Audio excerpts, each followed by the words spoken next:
In the soft hush of twilight, when the stars begin to blink into view and the world gently folds into rest, there lingers a breeze that carries with it the salt of the ancient sea. It rolls across gentle waves, moves through quiet olive groves, and whispers across timeless stone. Somewhere along this breeze, far from our world yet nestled quietly in the folds of memory and myth, lies the tale of a horse carved of wood, silent and still, waiting just outside a city's gate.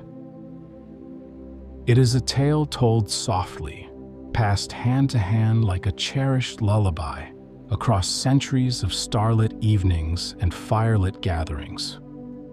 This horse, this gift of curious design and deep intent, stands not only as a symbol of cunning and war, but as a dreamlike threshold between trust and betrayal, between endings and beginnings.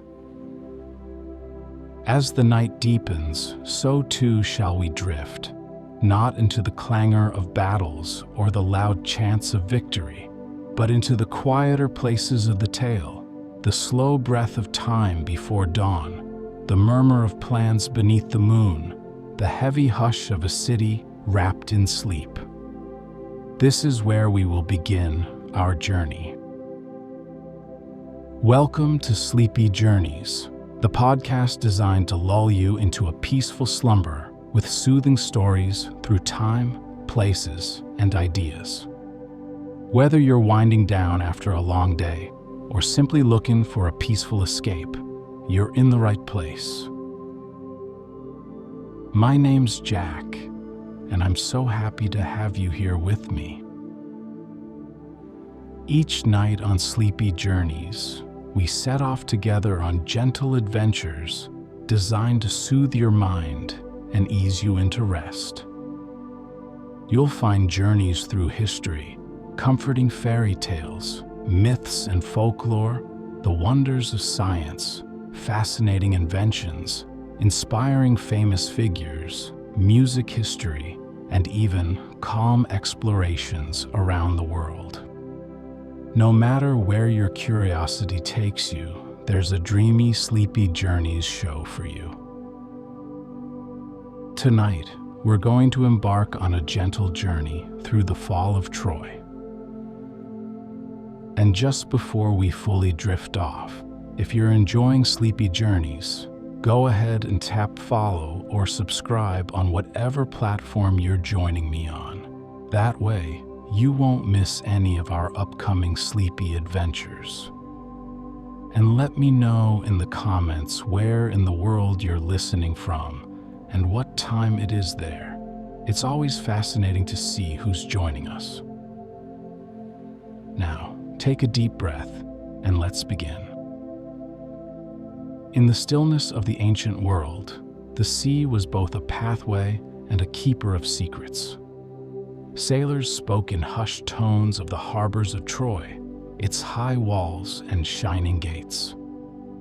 Atop the hills where breezes swayed golden grasses, shepherds might pause in their songs, watching shadows stretch across the earth, wondering about the stories carried on the wind. It is into this setting that our tale quietly unfolds. The city of Troy, wrapped in legend and guarded by pride, stood like a dream sculpted in stone. And just beyond its walls, waiting silently under the watchful stars, was the shape of something unexpected, something crafted with foresight. So as you rest now, let your breathing slow, your body sink deeper into comfort, and your thoughts follow the thread of this old, quiet tale. A story not just of what happened, but of how it lingered, long after the dust had settled and the flames had cooled. A story of silence, of sleep, and of a horse carved from dreams. In a time so far removed from ours that the stars themselves seemed younger, the lands around the Aegean Sea were woven with tales of beauty, pride, and the soft currents of fate. Among them, the city of Troy stood like a jewel upon the shore, its tall walls catching the golden light of dawn, its gates strong and silent beneath the sky. For 10 long years, the quiet hills around the city bore witness to an unrelenting siege, a patient and wearying watch by those who camped just beyond the reach of its mighty ramparts. The Greek kings had come in ships, their sails once full of determination and purpose. They had brought their warriors, their spears, and the silent weight of a vow made long before the first cry of battle. And so they waited, day after slow-turning day, as the city endured behind its walls. This is a story of the stillness between skirmishes, the hush of fires burning low in the pre-dawn, the whisper of wind through abandoned tents, and the long sighs of soldiers who no longer remembered the sound of peace. Around their encampments, life had settled into something quiet and resigned. The clang of swords had become rare.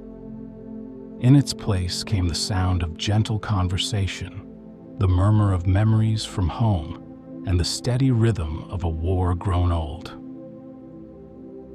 And within the city, too, there was weariness.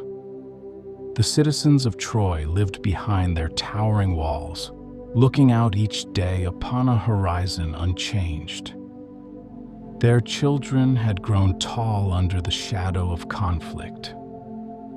Their songs were softer now, sung in the quiet corners of stone courtyards, their lullabies brushing against the night like leaves against stone. Somewhere at the heart of this quiet tension was Helen, said to be as radiant as the dawn, with a presence that stirred longing and lament in equal measure. She was not the only thread in the fabric of the war's beginning, but her name had become its symbol. Paris, the prince who had carried her to Troy, walked the palace halls like a figure carved from the air, graceful, distant, and full of the strange calm that follows bold choices. The Greeks, encamped under the open sky, had come for many reasons: loyalty, honor, pride, memory. But as the seasons passed and the stars wheeled silently overhead, their hearts softened beneath the weight of time. In the cool, starlit hours when the world seemed to hold its breath, their thoughts drifted far from war. They listened to the sea and the fire, to the rustle of nearby leaves, and to the dreams that visited them in sleep. In this long pause between the beginning and the end, the war had become something else, a space of waiting, where thoughts could gather like mist, and where, quietly, a different kind of story was beginning to take shape. Long before the Greek ships lined the shores of Troy, and long before the horse took shape in the stillness of a craftsman's hands, there was a gathering on Mount Olympus, a quiet moment in the realm of the divine that would echo softly through mortal time. It began at a wedding, bright and golden beneath the canopy of the heavens. The gods and goddesses gathered, their laughter like the tinkle of wind chimes, their toasts like the gentle rush of spring brooks. They celebrated harmony and union, but not all were welcomed to this divine occasion. Eris, the spirit of discord, lingered beyond the glow of the celebration, her presence unnoticed, her thoughts as quiet as the shadow beneath a leaf. In her hand, she held a single golden apple, its surface smooth and shining, inscribed with 3 delicate words. To the fairest one, she let it roll softly into the gathering, a small gift that asked a question without a voice. The apple came to rest where three goddesses stood: Hera, queen of the gods; Athena, wise and watchful; and Aphrodite, radiant with beauty. Each looked upon the golden fruit, and each believed it to be hers. A judgment was needed. So the choice was offered to a prince, a quiet figure tending sheep on the green slopes near Troy.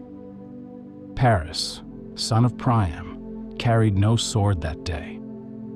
He knew the curve of the hills, the warmth of the sun on his back, and the quiet murmur of the streams that fed the land. When the goddesses stood before him, time seemed to slow. Each offered him a gift: power, wisdom, love, and Paris, listening gently to the promise of the heart, chose Aphrodite. She smiled like a sunrise breaking through mist, and from that choice, a thread was drawn. Aphrodite led him toward a meeting with Helen, whose beauty shimmered like moonlight on still water. She was queen of Sparta, already wed, already woven into a different life. Yet their meeting was quiet, faded, and filled with the soft weight of longing. When Helen came with Paris to Troy, no armies moved at once. There was no thunder, no sudden storm. Instead, the world held its breath. In that breath, kings remembered their oaths, and ships were gathered with the calm resolve of duty. And the tide turned slowly toward Troy. From a golden apple to a journey across the sea, the beginnings of the war were wrapped in choices and promises, softly made, gently given. And though the years to follow would bring sorrow and change, the echoes of that first moment still float like petals on the breeze, a quiet origin to a story long remembered. The walls of Troy rose with quiet majesty, their stones fitted with care, each one resting in place as if it had always known where to belong. Under the sun, they shimmered pale gold, and under the moon, they glowed with a cool silver hush. These walls were part of the land's rhythm, rising from the earth like ancient songlines, steady and still. Behind them, life moved gently. Children played in shaded courtyards, their laughter mingling with the scent of fig leaves and warm bread. Merchants strolled through the marketplace, their footsteps slow and deliberate on worn stones. Water trickled from fountains shaped like lions, and olive trees leaned over quiet lanes, their leaves whispering softly in the breeze. For the people of Troy, the walls were a comfort. They were a promise that within their embrace, safety could be found, and the world outside could remain just that, outside. The soldiers atop them kept watch in silence, eyes steady on the horizon, their silhouettes becoming part of the skyline, as familiar as the evening's first star. And yet, beyond the gates, the world continued to turn. On the plains stretched before the city, campfires dotted the land like sleepy stars on earth. The Greek encampments had grown into something settled, almost village-like. Tents had weathered many seasons, their fabric faded by sun and salt air. Warriors no longer stood always ready with shield and spear. Many had become part of a long rhythm, rising with the dawn, tending to simple tasks, and finding quiet moments to remember the homes they had left behind. Each morning, the walls greeted the rising sun, casting long shadows toward the sea. And each evening, as twilight descended, they stood as calm witnesses to another day passed without a breach. Troy endured, a city that held its shape even as time gently wore at its edges. Seers spoke in soft voices of fate, of wheels turning far beyond sight. But the people, both within and without the walls, learned to live in the spaces between those prophecies. Their days unfolded with quiet repetition, and their hearts carried both hope and weariness in equal measure. And through it all, the walls remained, tall, strong, and steady. They were part of the story, holding within them the breath of thousands of lives moving gently through each moment. In their shadow, the next chapter of the tale began to stir, slow and unhurried, like dawn reaching over the horizon. On the shore beyond the tall walls of Troy, the Greek encampment stretched out beneath the open sky like a village forgotten by time. Rows of tents fluttered gently in the sea breeze, their canvas softened by years of wind and salt. Fire pits glowed low in the evenings, sending up thin tendrils of smoke that vanished into the stars. Around them, the rhythms of long waiting had become as familiar as the tides. The warriors, once restless with purpose, had grown quiet in their resolve. They woke each morning to the distant call of seabirds and the soft rustle of the reeds nearby. The war, which had once surged forward with the swift certainty of waves, now drifted like a current without direction. Odysseus often sat apart from the others. He was known for his thoughtful gaze and the way he watched the sky, as if reading stories in the slow drift of clouds. He spoke rarely of home, though his mind often wandered there, to Ithaca, to hills warmed by sun and the calm hush of olive groves. His thoughts worked like the steady flow of a hidden stream, searching for a path where none seemed to exist. Among the Greeks, weariness hung softly in the air. There were no new plans, no grand assaults, only the repetition of routine and the hope that something might soon change. The war, it seemed, had settled into a kind of stillness. Food was shared around small fires, and stories passed from one soldier to the next. Many were told with fondness, memories of home, of sunlit afternoons long past, of rivers and trees, and the scent of familiar kitchens. Laughter came in low murmurs, and even sorrow, when it surfaced, did so with gentleness. Yet beneath this calm, the question remained. How would the siege end? The gates of Troy had not faltered. The defenders were steadfast. And time, slow and patient, had become the Greeks' greatest companion. As the moon moved through its cycles and the sea lapped softly at the shore, Odysseus began to stir with the quiet flicker of an idea. It came as a drift, the kind of thought that moves slowly through the heart and takes root without effort. The siege had taught him the power of stillness, of waiting, of seeing things with the mind turned inward. The dilemma was simple. Troy could not be taken by force. But perhaps, in the quiet spaces between wakefulness and sleep, a new kind of answer could be found. In the stillness of early dawn, when the light was only a pale wash along the horizon and the camp still lay wrapped in sleep, Odysseus often sat alone near the shore. The tide moved in its gentle rhythm, and the sea, as always, whispered its endless stories.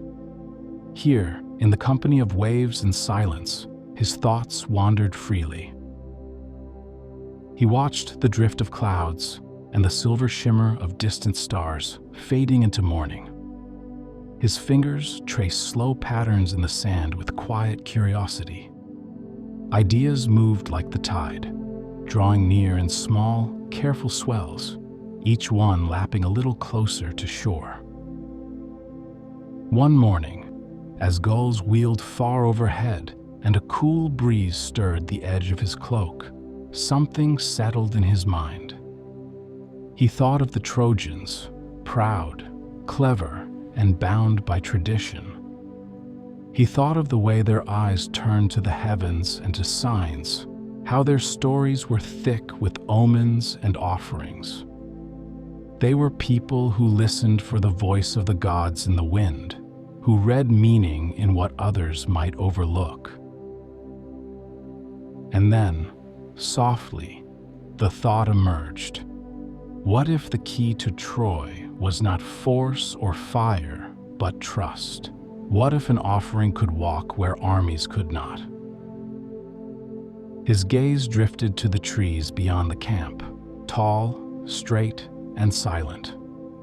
A horse took shape in his mind, not one of flesh and blood, but of wood and hollow space. Not a steed of battle, but a gift. Something grand and unexpected, carved with care, gleaming in the sun like a monument of peace. The idea unfolded quietly, like a sail catching the first breeze. He imagined the astonishment of the Trojans, the long hours of debate at the gates, the delicate dance of belief and doubt. And then, with gentle certainty, he saw what might happen if the gates opened. He said nothing at first. The idea was tender, like a flame sheltered from wind. He held it close, allowing it to grow in warmth and shape. He walked slowly back to his tent, each step steady, the sea still whispering behind him. Around him, the camp stirred to life, men stretching by their fires, the soft clink of cooking pots, the first murmur of morning voices. The day unfolded as it always did, but something had shifted. A possibility had taken root, patient and sure. The seed of a story that would one day be told in low voices by firesides and in the hush of night. As the idea settled more firmly in Odysseus's thoughts, it began to draw others to it, through quiet conversations shared under the hush of starlight. Around small fires and beneath the wide Aegean sky, he spoke gently with those he trusted, sketching his vision in the air between them, in the slow, deliberate pace of his voice. The carpenters, those whose hands knew the grain of wood better than the heft of sword or shield, listened with thoughtful stillness. They had spent the long years mending ships and fashioning bows, carving utensils and repairing broken wheels. Their craft had become a quiet rhythm within the camp. Now they were asked to turn their skill towards something new, something large, something strange, something beautiful. Under the soft light of a waning moon, they began. The trees chosen stood just beyond the edge of the camp, tall cypresses and straight-limbed pines. Each was selected with care. When the first tree was felled, it was done in the silence of reverence. The wood was smooth beneath the blade, its scent fresh and clean, carrying the breath of the earth. Bit by bit, the shape began to form. Wooden ribs rose like the gentle arc of a boat's frame, then widened and smoothed into the broad flanks of a horse. The head, carved with quiet detail, bore serene features, its ears upright, its gaze forward, like a sentry watching the horizon. Its mane was stylized in flowing lines, echoing waves or wind-blown grass. The workers moved with soft focus, often at night or in the muted hours before dawn. Hammers tapped gently, ropes were pulled with the creak of wood settling into place. Voices, when heard, were calm, instructions passed like lullabies, thoughtful and measured. Inside the horse, they built a hollow space, large enough to hold a small company of men, its entry hidden beneath the frame. There were no rough edges, no sharp lines. Everything was made to be smooth, seamless, and quiet. As the structure took form, so did the plan. Chosen warriors, handpicked by Odysseus, learned the art of stillness. They trained in shadowed corners, practicing the slow, careful movements that would one day carry them into the heart of the city. The horse stood taller with each passing day, and as its wooden body reached toward the sky, it seemed to draw in the silence around it. The camp grew quieter, the movements of those involved more deliberate, their eyes focused with calm purpose. And when the final wooden peg was set and the last detail sanded smooth, the horse stood ready, a monument to stillness, to thought, to the gentle turning of an idea into form. One morning, as the first pale light spread gently over the plains, the people of Troy stepped onto their battlements and gazed out in quiet wonder. The camp of the Greeks, which had long been a fixed part of the landscape, lay strangely empty. The smoke that usually drifted lazily from their fires had vanished. The rhythmic sounds of life, the soft clang of shields, the distant hum of voices, were no longer carried on the wind. Instead, there was stillness.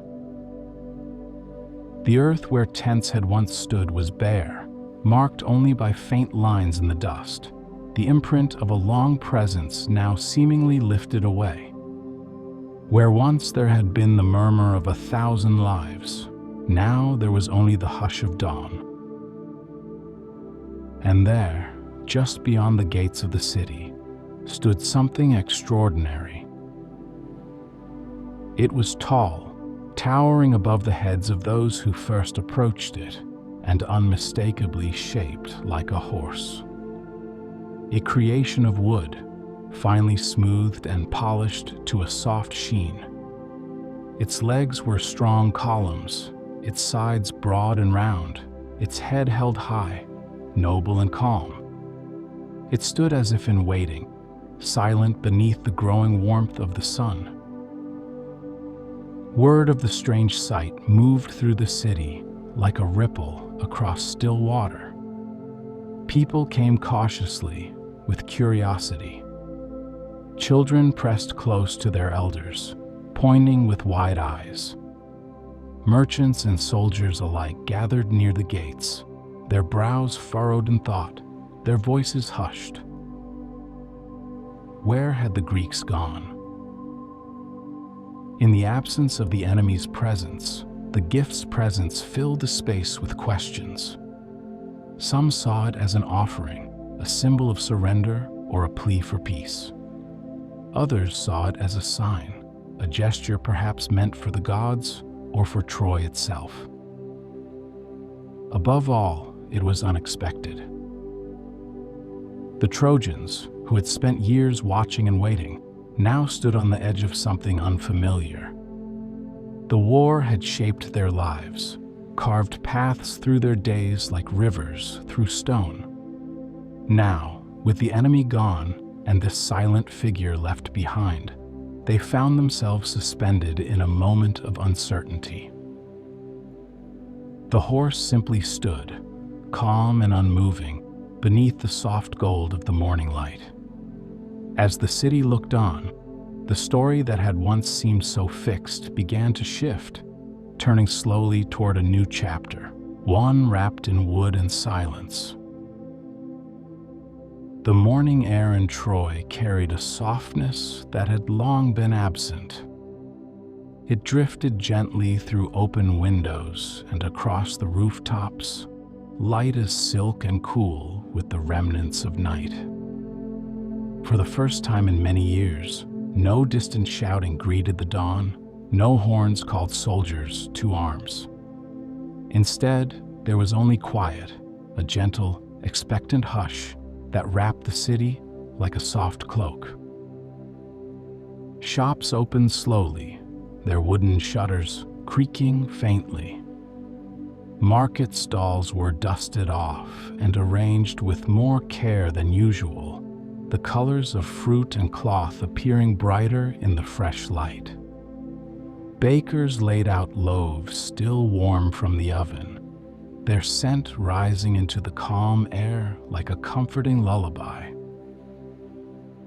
Children wandered a little farther from home, their steps slow and curious. They whispered among themselves, pointing toward the gates, where the wooden horse stood in the golden light, unmoved. Birds called softly from the rooftops, their songs no longer drowned out by the noise of war. Within the palace, courtyards echoed only with the sound of sandals on stone and the rustle of linen as servants moved through the gentle rhythms of the morning. Conversations were quiet and deliberate, voices carrying the same tone as prayer. There was a cautious wonder at what the day might hold. Some climbed the walls to see if the Greeks had truly vanished, and beyond the distant curve of the hills, there was nothing. No figures moving, no banners waving in the breeze. Just empty space, soft light, and the endless horizon. The wooden horse stood as it had since sunrise. Its carved eyes seemed to look steadily ahead, serene and unmoving. Its flanks caught the sun in long, golden arcs. No insects buzzed around it. No birds landed on it. It stood in perfect stillness, a monument in the morning. And in that stillness, the city itself seemed to breathe.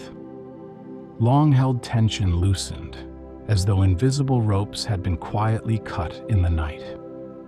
Mothers smiled gently at their children.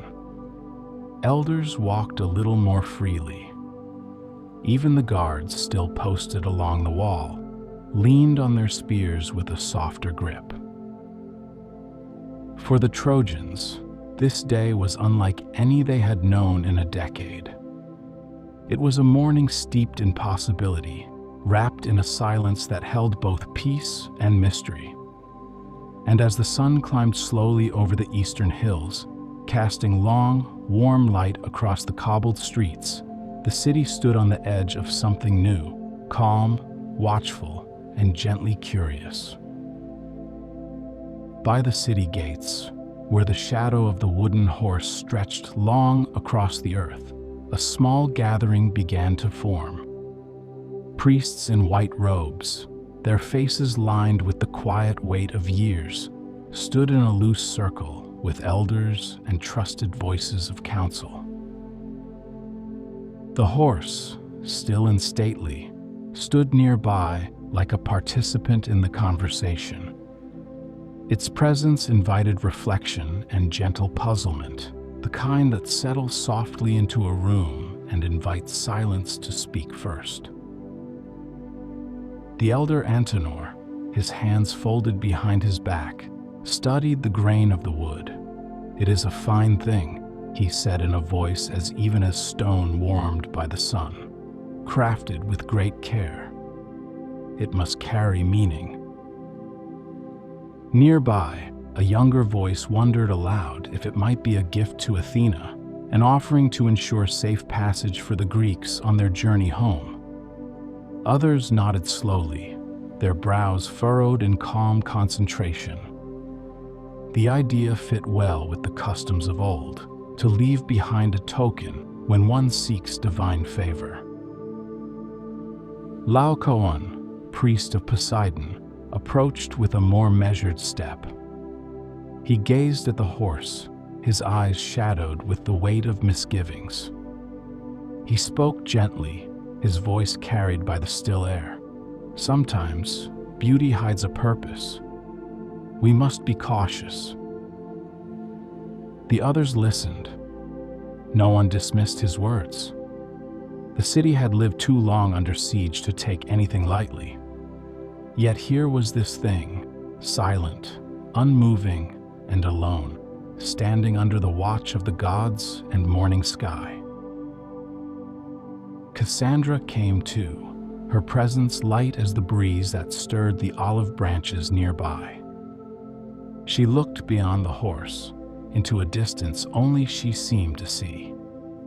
Her expression was calm, her voice quiet, as if echoing something heard in a dream. "It carries more than wood," she whispered. Some nodded, others looked away, out of fatigue of listening to things they did not understand. And so the debate continued, soft and slow, like leaves turning in the wind. The question, like the horse itself, stood still. Was it a gift, a symbol of peace, a trick? Beneath the warmth of the sun and the hush of the morning, the people of Troy listened to one another with care. The day passed like a deep breath, and all the while, the horse waited patiently, its silent shape holding space for every possibility. As the sun traced its slow arc across the sky, the mood within Troy shifted like the tide turning on a quiet shore. The stillness that had blanketed the morning began to soften into movement, the kind that arrives when a decision has quietly taken root in many hearts at once. The great gates of Troy, so long closed to the world beyond, creaked open with solemn grace. Their wide beams swung outward with the steady rhythm of oiled hinges, releasing a sigh of air that had been waiting years to escape. From within the city, a procession began to form, reverent, like a ritual. Priests walked first, bearing olive branches and quiet chants. Behind them came artisans and elders, children holding small garlands of flowers, and citizens whose steps echoed with curiosity and cautious hope. As they reached the horse, the people circled it in silence. Hands reached out to touch its smooth surface, fingers tracing the whorls of its carved mane, the gentle slope of its wooden legs. It felt cool in the shade, warm where the sun had touched it. Someone placed a wreath of laurel at its feet. Another tucked a sprig of lavender into a seam in its flank. Slowly, ropes were tied to its base. With gentle pulls and steady coordination, the people of Troy began to draw the horse inward. It moved without resistance, rolling along the path laid out before it, the sound of its wheels muffled by layers of dust and flower petals scattered in its wake. Inside the gates, musicians played soft melodies, the lilting sounds of lyres and flutes, songs that carried with them the sigh of a hopeful wind. The horse passed under the arch and into the city, its shadow trailing like a second thought behind it.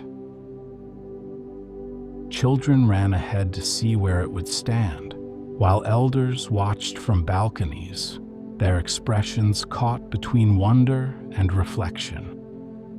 The horse came to rest in the central square, where fountains bubbled gently and doves roosted beneath the colonnades.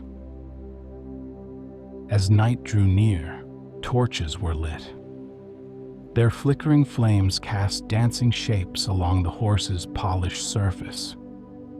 People lingered in the square, speaking softly, their voices blending into a low hum that felt more like a lullaby than a celebration. They left offerings near the base, bits of fruit, folded cloth, a clay vessel filled with oil. The city exhaled. For the first time in years, no one kept vigil at the gates. No scouts watched the hills. Instead, the people of Troy returned to their homes under a sky slowly filling with stars, trusting in the quiet promise of the gift they had brought inside. As twilight deepened and the first stars shimmered into view, a hush fell over the city. The wooden horse stood quietly in the square, touched by torchlight and shadows, its presence like a silent companion to the evening. Among the columns near the palace entrance, Cassandra stood still. She had not spoken much during the day, only watched with wide, distant eyes as the horse had passed beneath the gates. Now, with the city easing into celebration, her voice emerged, soft and distant, like the rustle of leaves in a forgotten garden. "It doesn't bring peace," she whispered. A servant nearby paused, unsure whether the words had been meant for anyone in particular. Cassandra's gaze did not shift. Her eyes were fixed on the shape of the horse, its curved neck bathed in firelight, its silence stretching through the square like a held breath. She moved quietly through the colonnade, her hands brushing the stone as if to stay tethered to something real. To her, the night hummed with unseen threads, futures unraveling in gentle silence. She saw not only what was before her, but what would come. And though her voice remained calm, there was a soft ache in her tone, like a lullaby that mourns even as it soothes.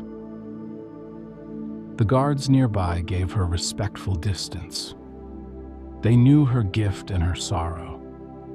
Her words, often strange, flowed like wind across water, rippling but rarely believed. She walked without urgency, her sandals making little sound on the stone. To some, she appeared lost in thought. To others, she simply wandered in the way dreamers do. "It carries silence too deep to hear," she murmured, her fingers trailing against a marble pillar, and breath held too long. A few listened, their eyes drawn to her pale face, illuminated gently by torchlight.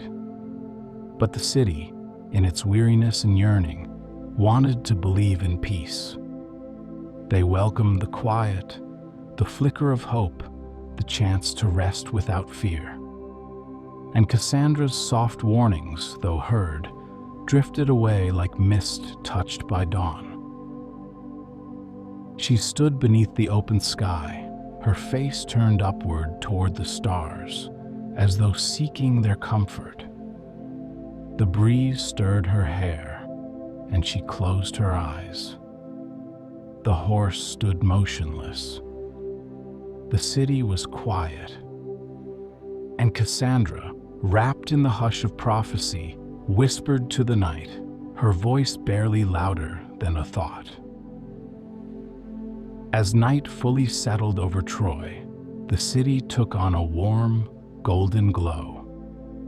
Torches flickered in sconces along stone walls, casting soft, dappled light across courtyards and streets. Paper lanterns swayed gently on cords strung between balconies, their soft colors glowing like stars brought closer to earth. Laughter returned to the city in a new, quiet way, like the flutter of silk in a breeze. Musicians gathered in small corners, plucking gentle tunes from lyres and letting melodies drift upward into the night. Their songs held rounded tones that soothed and wrapped themselves around listening ears. In the square, where the wooden horse now stood as part of the city's heart, people wandered with soft smiles. Some carried cups of wine, others offered figs and bread to neighbors. It was a night of cautious joy, of wondering if the long season of waiting had truly ended. Children lay curled against their parents' sides, blinking sleepily at the glowing horse. They whispered questions with voices already trailing toward dreams, asking if the horse would stay, if it had a name, if it could hear them. Their questions were met with soft smiles and hair smoothed gently by calloused hands. Couples leaned together on benches, hands lightly clasped. Friends sat in circles with wine between them, telling old stories with new meaning. The rhythm of the city slowed, like a lullaby sung over cooling embers. There was a sense of release, the easing of a burden long carried. From the rooftops, the view stretched out across a peaceful horizon. The stars above shimmered gently, and the moon, soft and full, cast silver across the quiet sea. The roads through Troy, worn smooth by the years, now bore the delicate steps of celebration. Even the fountains seemed to sing a gentler song, their waters flowing with renewed ease. Within the palace, candles glowed in every hall. Servants moved slowly, their tasks unhurried. The royal family gathered in one of the open-air chambers, sipping wine beneath vines that trailed lazily from overhead beams. Helen sat quietly among them, her eyes reflecting torchlight, her thoughts like distant clouds, serene and far away. And through it all, the wooden horse stood tall and still, a silent sentinel among flickering lights and dreaming hearts.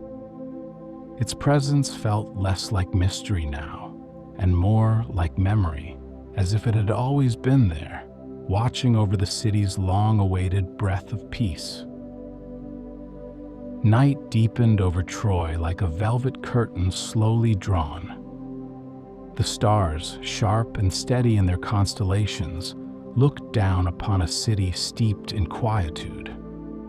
The last embers of celebration glowed in courtyards and near doorways, their lights soft and fading.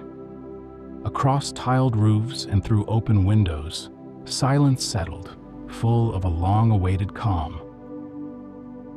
Within the walls, sleep came gently. It came in the form of deep, even breaths, of limbs tucked beneath linen, of dreams just beginning to unfurl. Children lay curled like vines around their pillows. Elders rested with hands folded upon their chests, the rhythm of the night easing into the pattern of their breath. The streets were nearly empty now, with only the occasional footstep echoing softly between the stones. The moonlight, white and still, bathed the wooden horse in a glow that made it seem almost alive.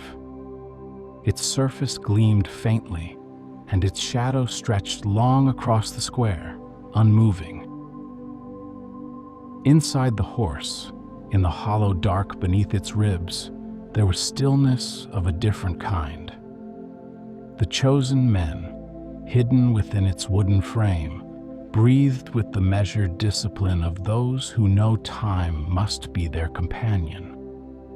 They were still, more still than the stone statues of the city.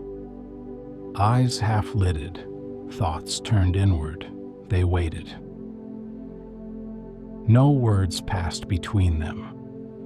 Communication came in the form of shallow breaths and subtle nods, in the shared understanding of silence.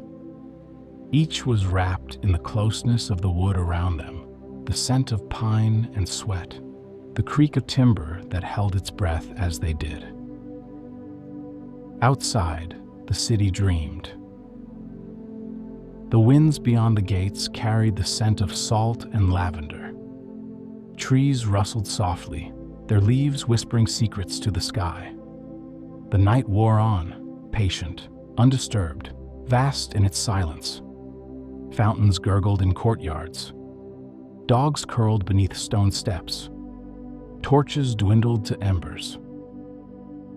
Somewhere in the palace, Cassandra stirred in her sleep. She spoke a single word into the darkness, a name or perhaps a warning. Then quiet again, as if the night had folded her words into its sleeve. And the horse remained. Tall and still, it watched the city around it exhale. It watched lights fade and doorways close. It watched the stars shift in their places, and the world move toward a moment it could not yet see. In this hush, time softened. The breath of the city was slow and full. The secrets within the horse pressed against the silence, waiting. And the night, gentle and watchful, held all things in a cradle of stars. All across Troy, a deep stillness held. The kind of stillness that comes just before the world turns quietly, when breath slows and even time seems to hesitate. The city, wrapped in night's soft embrace, rested without motion. No voices stirred the air, no footsteps touched the ground. Only the faint whisper of wind moved through the olive trees, carrying with it the scent of earth and sleep. In the homes of the city, dreams floated gently above quiet beds. The people, weary from long years of watchfulness, had surrendered fully to rest. The quiet murmur of slumber moved through each chamber, a lullaby of soft sighs, the rustle of fabric, the occasional shift of a sleeping form. The palace, usually a place of muted activity, even through the night, now lay hushed and dim. Candles had burned low. Curtains swayed ever so slightly in the breeze from open terraces. In the shadows of its high columns and stone courtyards, peace lingered like perfume after a guest has left. Outside, the wooden horse stood motionless beneath the stars.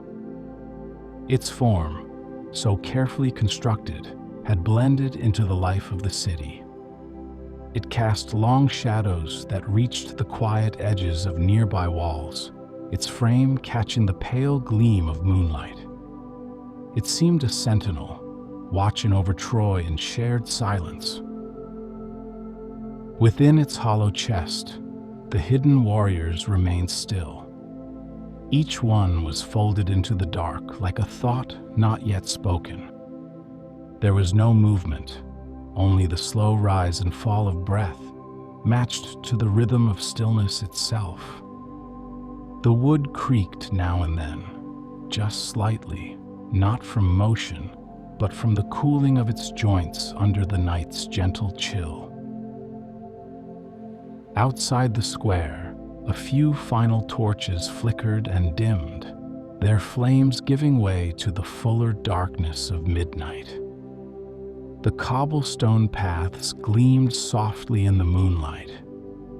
Even the animals were quiet, birds tucked into their nests, cats curled beneath stone benches, and dogs lying with their chins on their paws, twitching gently in dream. Above, the sky stretched endless and calm. Stars blinked slowly, shifting their places as the earth rotated beneath them. The constellations told stories older than Troy, older than the war, older than the horse now waiting silently in the city's heart. This moment, the stillness before, held everything in a quiet suspension. The breath of the city, the breath of the night, the breath of fate itself. It was a pause before a note, a hush before a ripple. And in that hush, Troy slept on. As the night pressed deeper, Reaching its stillest hour, the square around the wooden horse lay quiet and untouched. The torchlight had faded to soft orange embers, and the stars above shimmered faintly, casting a cool silver hue upon the stone. Even the breeze had quieted, as if the world itself was pausing in a long, held breath. Then, from within the wooden body of the horse, came the faintest sound, a soft shift, no louder than the creak of a tree in the wind. It was the sound of life returning to motion, of breath deepening, of silence preparing to unfold into something new. Inside, the warriors had waited for a long time. Their muscles, still and compact, now began to wake slowly, cautiously. Hands moved in practiced silence, loosening from where they had rested for hours. Eyes adjusted to the faint gleam of moonlight that slipped through narrow seams in the wood. A latch, hidden deep in the underside of the horse, was gently undone. The wooden panel, crafted with precision and care, moved with a muted groan, a quiet sigh into the night. From within, the first figure emerged, his silhouette melting into the shadows. His movements were smooth, deliberate, and measured. He touched the ground as if not to wake it. One by one, they followed, each man slipping from the belly of the horse like a breath released. Their armor had been chosen for silence. Their sandals touched the stone with the softness of moss. They carried no torches, spoke no words. Their only guide was the starlight and the memory of the plan. The city around them remained in its deep rest. Doorways were closed. Windows showed no flicker of candlelight. The streets were hushed, and the only sound was the distant sigh of the sea beyond the walls. The warriors moved with purpose, like shadows cast by the very horse that had concealed them. Their path was known, each turning, each gate, each step, all rehearsed in whispers before the journey began. And now, that journey unfolded with quiet resolve. Behind them, the wooden horse stood open, its hidden space now empty. It no longer concealed, it simply stood. Its role was nearly complete, its silence still intact, bearing witness to the moment it had helped bring into being. In the square, nothing had changed to the unknowing eye. The fountains still trickled. The lanterns still swayed slightly. The horse still gleamed under the stars. But within the city, unseen movements had begun. And as the wooden belly closed once more, its latch gently set, the story turned softly forward, like a leaf carried along by the slow drift of water. As the stars began to shift and the edges of the night slowly softened toward morning, the city of Troy remained wrapped in its final hours of sleep. Beneath that stillness, a quiet unraveling had begun. The warriors, who had emerged like shadows from within the wooden horse, now moved through familiar corridors and moonlit streets with the care of those walking through a dream. There were no shouts, no clamor, only the soft sound of footsteps on stone, the whisper of breath, the faint brush of cloth against walls. They moved as though trying not to disturb the peace they were about to leave behind. Each turn brought them closer to the heart of the city, the gates, the sentries, the places that had once held them at bay. At the edge of the city, another force stirred. From their hidden camp beyond the hills, The Greeks who had sailed away by day had quietly returned under cover of darkness. Their ships had not gone far. Their sails, once full of farewell, had turned quietly back under moonlight. They had waited for the signal. Now they drew near. As the gates of Troy were opened from within, the wind shifted. It carried the scent of the sea mixed with something older, something final. The warriors outside entered swiftly, joining those already inside. And still, the city slept. But nothing lasts forever, not even dreams. Soon, the stillness gave way. A door creaked open. A cry echoed in the distance. Then more, rising gently at first, then spreading outward like ripples on a still pond. Lights flared. The hush broke. Within the palace, the quiet was pierced by hurried steps. Cassandra sat upright, already awake, her face bathed in shadow. Her eyes did not search the darkness. She had seen it all before. And so the final hours unfolded in the slow rhythm of inevitability. Fires were lit. Walls once untouched now felt the press of hands in flight.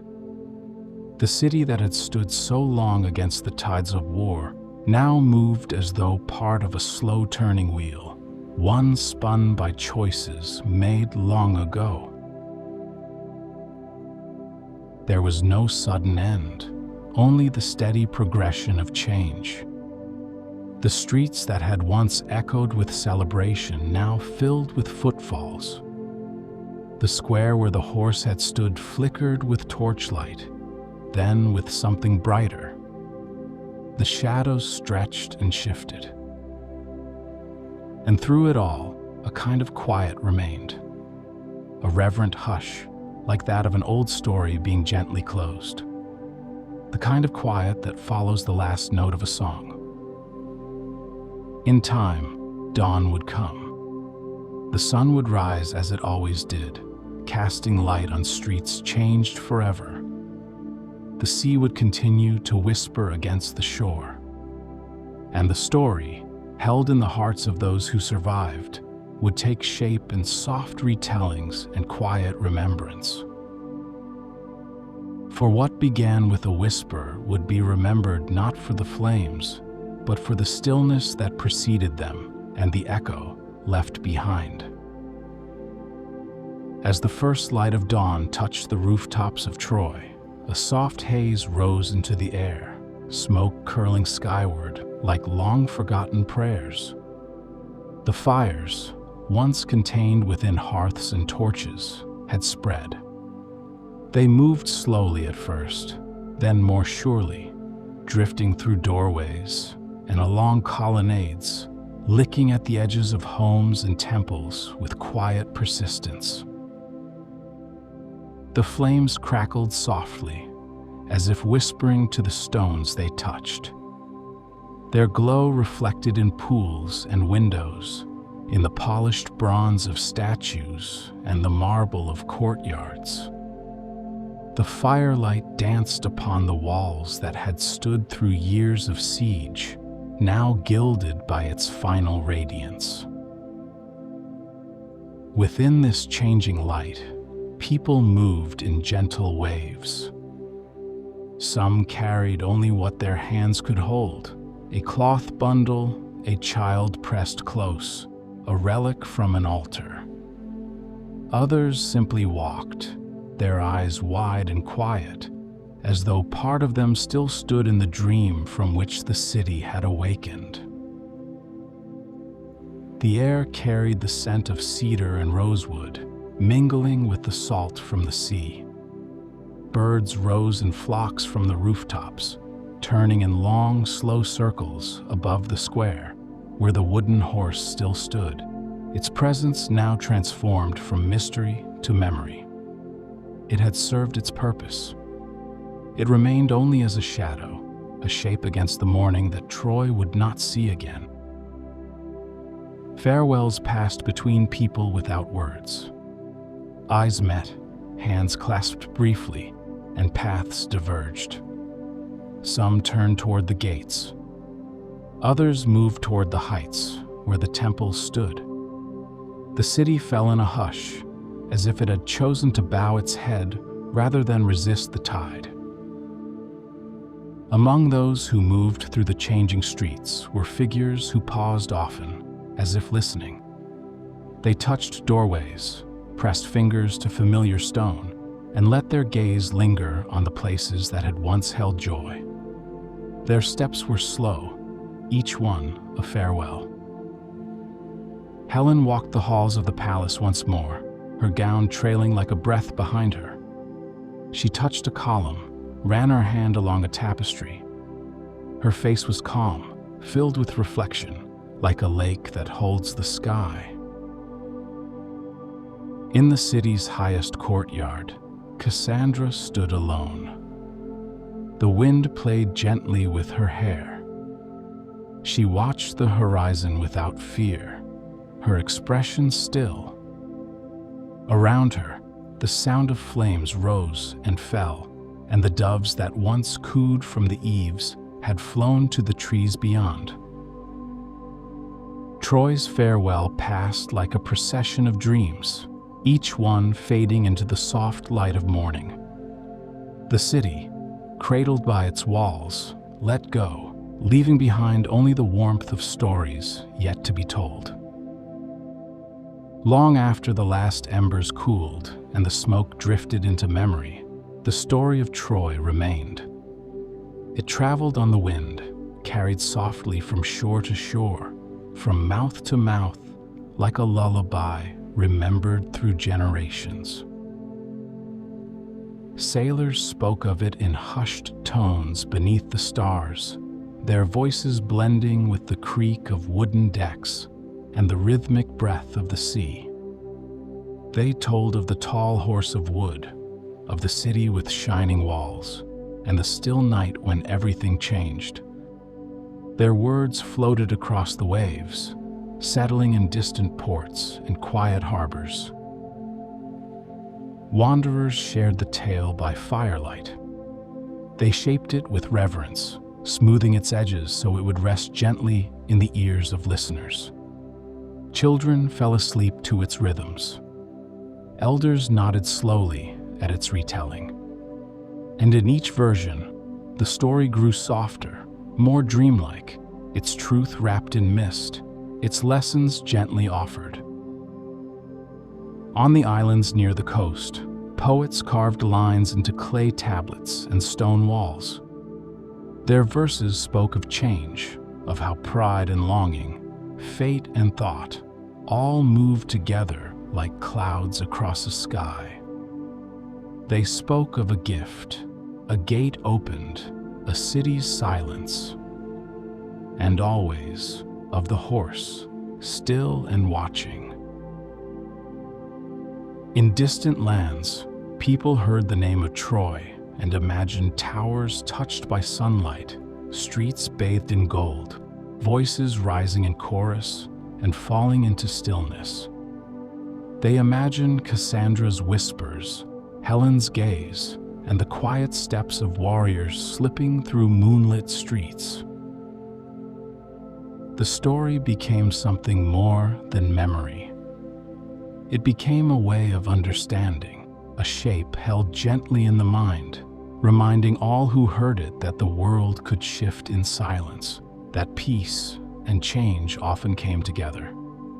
It reminded them that within every gift, there is a choice, and within every silence, a possibility. Time moved on, as it always does. Cities rose and fell. Languages changed. But the wind, ever faithful, continued to carry the tale. It brushed through olive trees, stirred the sails of distant ships, and moved through sleeping rooms where dreams stirred in the night. And so the story of Troy, of its walls, its people, and the great wooden horse, did not vanish. It lived on in quiet ways, in gentle echoes, in the calm spaces between heartbeats. A legend told not in thunder, but in wind, always near, always soft. Now, as we come to the end of our journey, the stars still shimmer quietly above, and the sea continues its timeless breath along distant shores. The tale of Troy, with its horse of wood and whispers of fate, settles gently behind us, like footprints in soft sand slowly smoothed by the tide. You've walked through moonlit streets and stood beneath towering walls. You've listened to silence unfold into story and watched as time turned with the grace of a leaf falling onto still water. And now, the world of ancient stone and starlit prophecy begins to drift away, leaving only its softness to cradle your thoughts. Let your breath ease into a steady rhythm. Let your body rest, heavy and warm, as if lying beneath the olive trees that swayed in Troy's quiet courtyards. The breeze that once rustled through its gates now moves gently through your room, a whisper reminding you that you are safe, that all is still. The wooden horse stands no longer in the square, but in the space between dreams and waking, a symbol of stories passed down gently, of change carried on quiet winds. It asks nothing, says nothing. It simply waits, its meaning unfolding softly over time, like petals in the warmth of dawn. And as you lie here, with your eyes growing heavier and your thoughts growing softer, you too are part of this quiet. You are part of the hush that follows a story well told, part of the calm that lingers in its final notes. Let the tale dissolve into silence now. Let your mind drift beyond the gates, beyond the plains, into a space where all is still and kind. The fire has dimmed, the streets are empty, and above, the stars keep their watch. You are safe. You are still. You are home. Thank you for joining me on tonight's journey. I hope it brought you a little peace, a little wonder, and a little closer to rest. Until next time, sweet dreams.